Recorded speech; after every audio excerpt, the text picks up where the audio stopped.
Obama administration rushed to preserve intelligence of Russian election hacking. Washington. In the Obama administration's last days, some White House officials scrambled to spread information about Russian efforts to undermine the presidential election, and about possible contacts between associates of President-elect Donald J. Trump and Russians, across the government.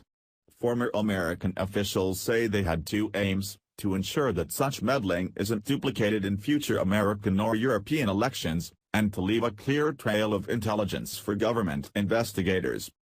American allies, including the British and the Dutch, had provided information describing meetings in European cities between Russian officials, and others close to Russia's President, Vladimir V. Putin, and associates of President-elect Trump, according to three former American officials who requested anonymity in discussing classified intelligence. Separately, American intelligence agencies had intercepted communications of Russian officials, some of them within the Kremlin, discussing contacts with Mr. Trump's associates. Then and now, Mr. Trump has denied that his campaign had any contact with Russian officials, and at one point he openly suggested that American spy agencies had cooked up intelligence suggesting that the Russian government had tried to meddle in the presidential election. Mr. Trump has accused the Obama administration of hyping the Russia storyline as a way to discredit his new administration. At the Obama White House, Mr. Trump's statement stoked fears among some that intelligence could be covered up or destroyed, or its sources exposed, once power changed hands. What followed was a push to preserve the intelligence that underscored the deep anxiety with which the White House and American intelligence agencies had come to view the threat from Moscow. Continue reading the main story. Related coverage. Contradicting Trump on Russia, Russian officials February 20, 2017. Trump, the Russian ship and suspicious minds February 16, 2017. It also reflected the suspicion among many in the Obama White House that the Trump campaign might have colluded with Russia on election email hacks, a suspicion that American officials say has not been confirmed. Former senior Obama administration officials said that none of the efforts were directed by Mr. Obama. The only new piece of information that has come to light is that political appointees in the Obama administration have sought to create a false narrative to make an excuse for their own defeat in the election. There continues to be no there, said Sean Spicer, the White House spokesman. As Inauguration Day approached, Obama White House officials grew convinced that the intelligence was damning and that they needed to ensure that as many people as possible inside government could see it, even if people without security clearances could not. Some officials began asking specific questions at intelligence briefings, knowing the answers would be archived and could be easily unearthed by investigators, including the Senate Intelligence Committee, which in early January announced an inquiry into Russian efforts to influence the election. At intelligence agencies, there was a push to process as much raw intelligence as possible and to analyze and to keep the reports at a relatively low level of classification to ensure as wide a readership as possible across the government, and, in some cases, among European allies.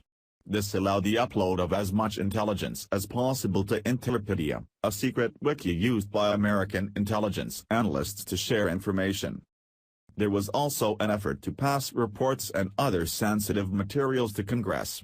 In one instance, the State Department sent a cache of documents marked secret to Senator Benjamin Cardin of Maryland days before the January 20 inauguration. The documents, detailing Russian efforts to intervene in elections worldwide, were sent in response to a request from Mr. Cardin, the top Democrat on the Foreign Relations Committee. This situation was serious, as is evident by President Obama's call for a review, and as is evident by the United States' response, said Eric Schultz, a spokesman for Mr. Obama. When the intelligence community does that type of comprehensive review, it is standard practice that a significant amount of information would be compiled and documented.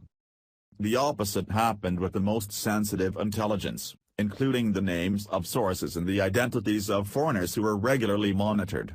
Officials tightened the already small number of people who could access that information. They knew the information could not be kept from the new president or his top advisors, but wanted to narrow the number of people who might see the information, officials said. More than a half-dozen current and former officials described various aspects of the effort to preserve and distribute the intelligence, and some said they were speaking to draw attention to the material and ensure proper investigation by Congress. All spoke under condition of anonymity because they were discussing classified information, nearly all of which remains secret, making an independent public assessment of the competing Obama and Trump administration claims impossible.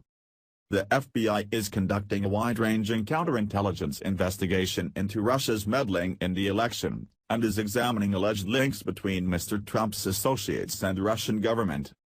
Separately, the House and Senate Intelligence Committees are conducting their own investigations, though they must rely on information collected by the FBI and intelligence agencies.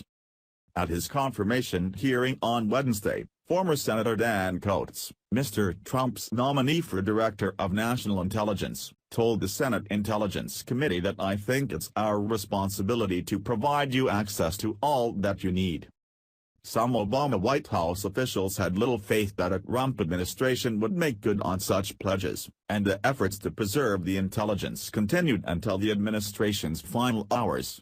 This was partly because intelligence was still being collected and analyzed, but it also reflected the sentiment among many administration officials that they had not recognized the scale of the Russian campaign until it was too late. The warning signs had been building throughout the summer, but were far from clear. As WikiLeaks was pushing out emails stolen from the Democratic National Committee through online publication, American intelligence began picking up conversations in which Russian officials were discussing contacts with Trump associates, and European allies were starting to pass along information about people close to Mr. Trump meeting with Russians in the Netherlands, Britain and other countries. But what was going on in the meetings was unclear to the officials, and the intercepted communications did little to clarify matters. The Russians, it appeared, were arguing about how far to go in interfering in the presidential election. What intensified the alarm at the Obama White House was a campaign of cyberattacks on state electoral systems in September, which led the Obama administration to deliver a public accusation against the Russians in October. But it wasn't until after the election, and after more intelligence had come in, that the administration began to grasp the scope of the suspected tampering and concluded that one goal of the campaign was to help tip the election in Mr. Trump's favor. In early December, Mr. Obama ordered the intelligence community to conduct a full assessment of the Russian campaign. In the weeks before the assessment was released in January, the intelligence community combed through databases for an array of communications and other information, some of which was months old by then, and began producing reports that showed there were contacts during the campaign between Trump associates and Russian officials. The nature of the contacts remains unknown. Several of Mr. Trump's associates have done business in Russia, and it is unclear if any of the contacts were related to business dealings. The New York Times, citing 4 current and former officials, reported last month that American authorities had obtained information of repeated contacts between Mr. Trump's associates and senior Russian intelligence officials. The White House has dismissed the story as false. Since the February 14 article appeared, more than a half-dozen officials have confirmed contacts of various kinds between Russians and Trump associates. The label intelligence official is not always cleanly applied in Russia, where ex-spies, oligarchs and government officials often report back to the intelligence services and elsewhere in the Kremlin. Stephen L. Holm, the former head of Russia operations at the CIA, said that Mr. Putin was surrounded by a cast of characters, and that it was fair to say that a good number of them come from an intelligence or security background. Once an intel guy, always an intel guy in Russia. The concerns about the contacts were cemented by a series of phone calls between Sergei Kislyak, Russia's ambassador to the United States, and Michael T. Flynn, who had been poised to become Mr. Trump's national security advisor. The calls began on December 29, shortly after Mr. Kislyak was summoned to the State Department and informed that, in retaliation for Russian election meddling, the United States was expelling 35 suspected Russian intelligence operatives and imposing other sanctions. Mr. Kislyak was irate and threatened a forceful Russia response, according to people familiar with the exchange. But a day later, Mr. Putin said his government would not retaliate, prompting a Twitter post from Mr. Trump praising the Russian president, and puzzling Obama White House officials.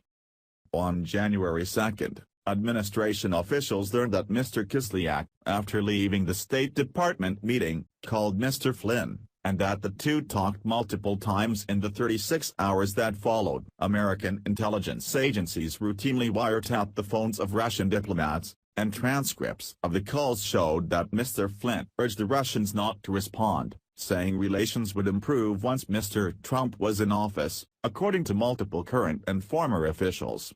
Beyond leaving a trail for investigators, the Obama administration also wanted to help European allies combat a threat that had caught the United States off guard.